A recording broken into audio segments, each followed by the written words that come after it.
Bienvenue sur Culturama, votre émission de culture qui vous permet de vous informer sur ce qui se fait ici et ailleurs. Pour ce énième numéro, nous vous proposons de faire une immersion dans un studio d'enregistrement pour savoir comment est-ce que l'on fabrique ou alors comment est-ce que l'on réalise un morceau en passant de la composition à l'enregistrement pour aboutir au mixage et au mastering.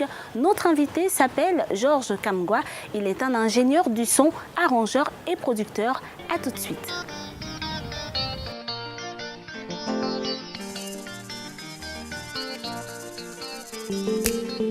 Abogame, Melomoli, Tiaye.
Bonjour et merci de nous recevoir chez vous.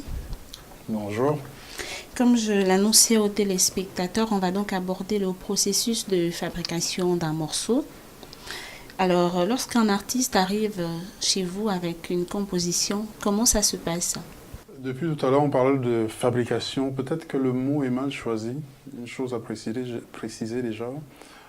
Ça peut prêter à confusion. Fabriquer un morceau, c'est le concevoir, le concocter, le mettre en place, parce que c'est virtuel, un morceau, le rendre physique après.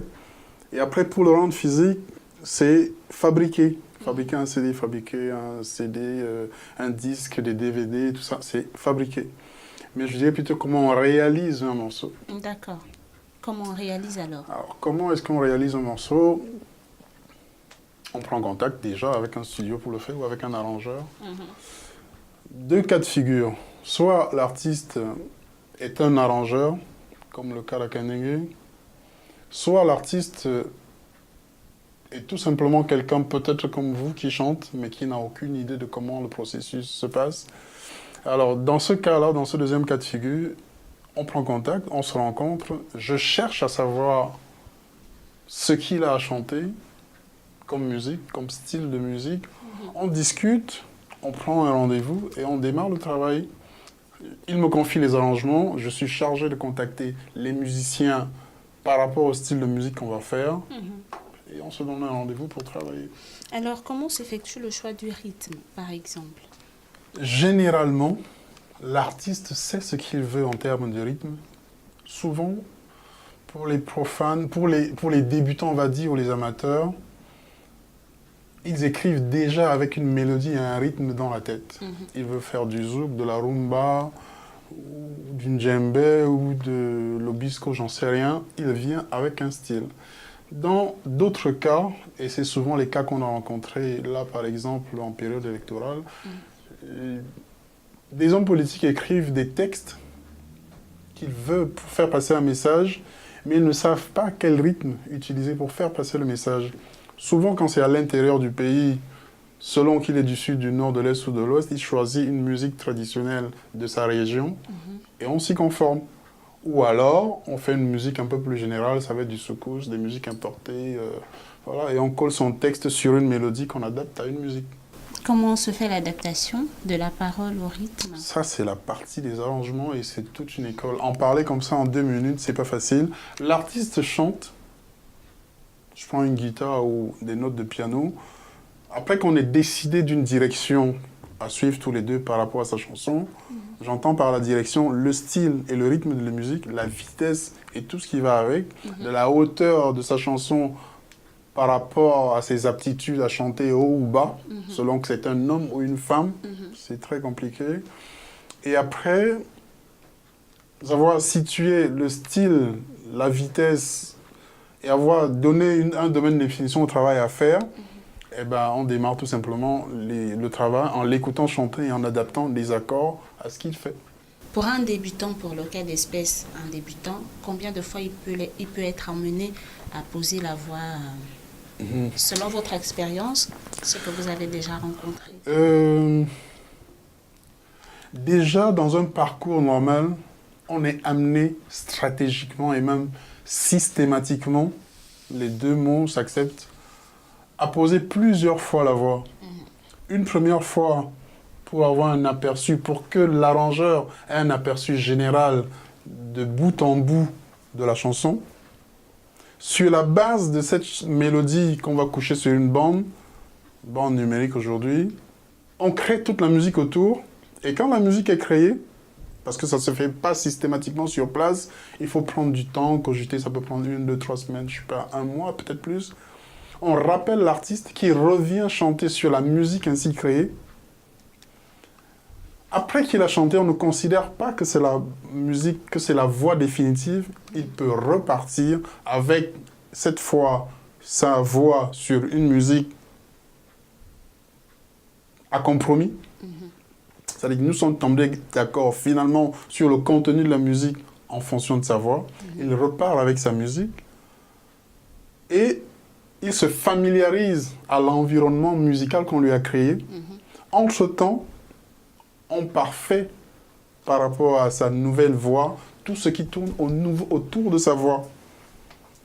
J'entends par là, en plus de la musique, des voix, il faut peut-être avoir rajouté des percussions si c'est traditionnel. Il faut appeler les sections de chœur, faire des cuivres s'ils sont synthétiques ou analogiques. Et après, quand la musique est complètement terminée, on lui refait une copie, il réécoute, il se familiarise à la musique pour ne pas être surpris par les nouvelles choses. Et quand il revient en studio, éventuellement pour la dernière fois, il chante définitivement. Ce jour où il chante définitivement, il peut être amené à chanter la même chanson N fois. 8, 9, 10 fois et on prendra les meilleures parties, sinon la meilleure exécution pour que ce soit la voix finale. Alors Georges Kamgwa, vous êtes un ingénieur du son. Est-ce qu'il vous arrive de donner à l'artiste qui vient chez vous des techniques de pause? Ah non. On est toujours à coacher, même les plus grands. On a une oreille aguerrie et on peut dire, là, j'aime pas beaucoup, et si on reprenait, ce serait bien. Ça dépend de comment on dit ça. Mais ici, c'est pas une école de chant. Quand on arrive ici, il faut pouvoir chanter déjà à un certain niveau. Mais bon, la technologie aujourd'hui fait en plus que, même pour les... Moi, je pourrais faire de vous une star, par exemple. Ah bon? Oui, je vous prends, vous chantez n'importe quoi et on fait de vous une star, sûr. Je vous le promets. Demain, vous venez, je vous fais un disque et c'est un tube. D'accord. Combien de temps peut prendre un mixage? Mais d'abord, dire aux téléspectateurs, qu'est-ce que c'est qu'un mixage?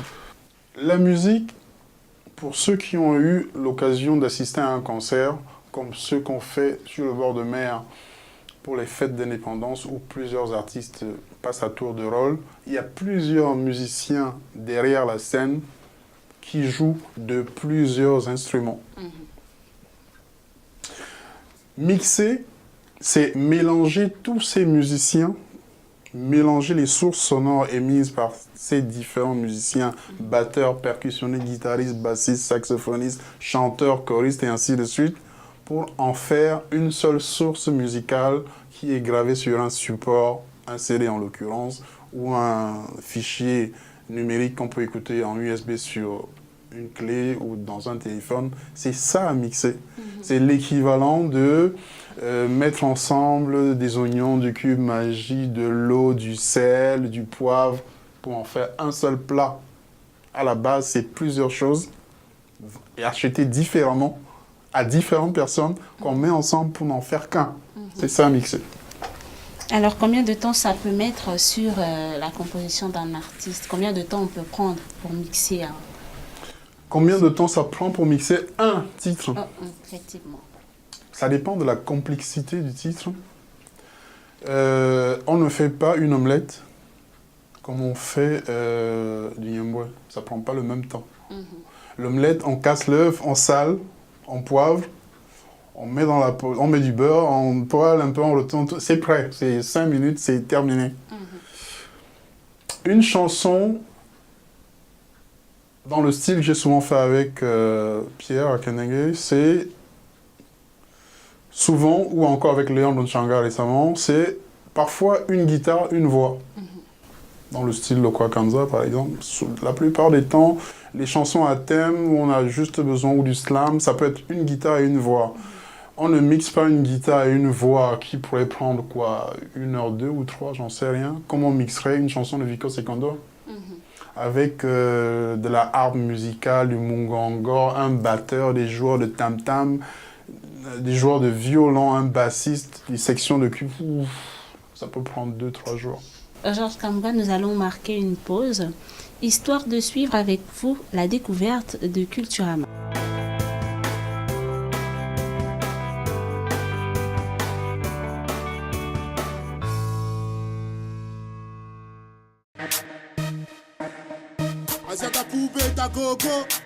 Je représente ma famille, Ratatatata, Ayade Madoua. Nous prenons mouton à côté, Macblen au la veste voix, au la du couteau. Ayade Madoua, ne matou et tico, pas nos terre à terre, y'a nos roues couteau, pas ni punchline, tata.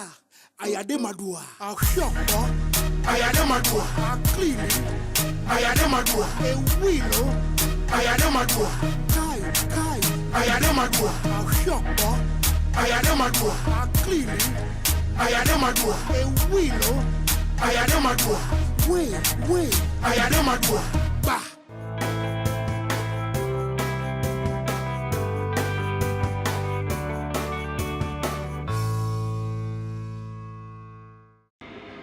Un gant presque aussi légendaire que celui qu'il a porté. Cet objet fétiche de Michael Jackson est l'un des 250 souvenirs exposés à Londres, dans la salle où la star devait donner les 50 concerts de sa tournée This Is It.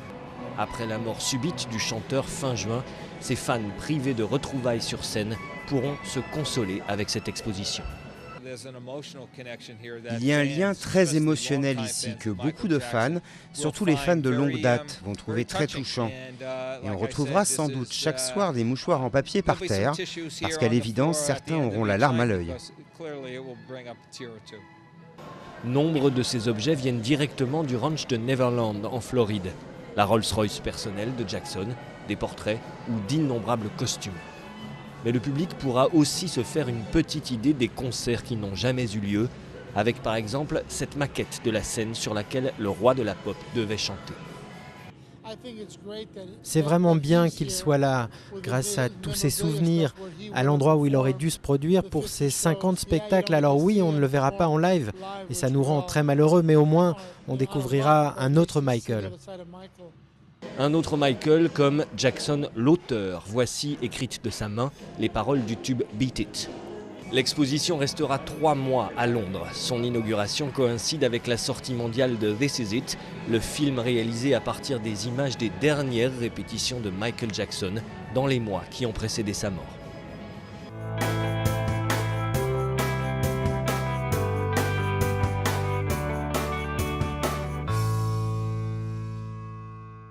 De retour avec vous pour cette interrogation un peu technique. Lorsqu'on parle de mastering, à quoi est-ce qu'on fait référence? Masteriser, c'est présenter de manière uniforme différentes sources sonores qui vont cohabiter dans un même support.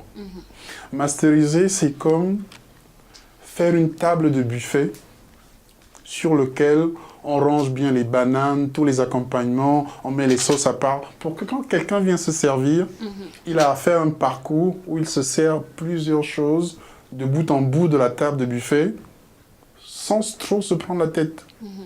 Masteriser, c'est mettre ensemble plusieurs titres, souvent enregistrés à des endroits différents, dans des studios différents, mais qui doivent cohabiter sur un même CD. Il faut que, partir d'un titre à l'autre, on ne soit pas choqué sur la différence de qualité et de niveau et le confort de tous les titres qui cohabitent ensemble sur un support. C'est vrai que masteriser, on peut être amené à ne masteriser qu'un titre. Dans ce cas, c'est un autre aspect du mastering, c'est la densité de matière audio qu'on donne au titre final. Dans les deux cas, il faut travailler sur cette densité également.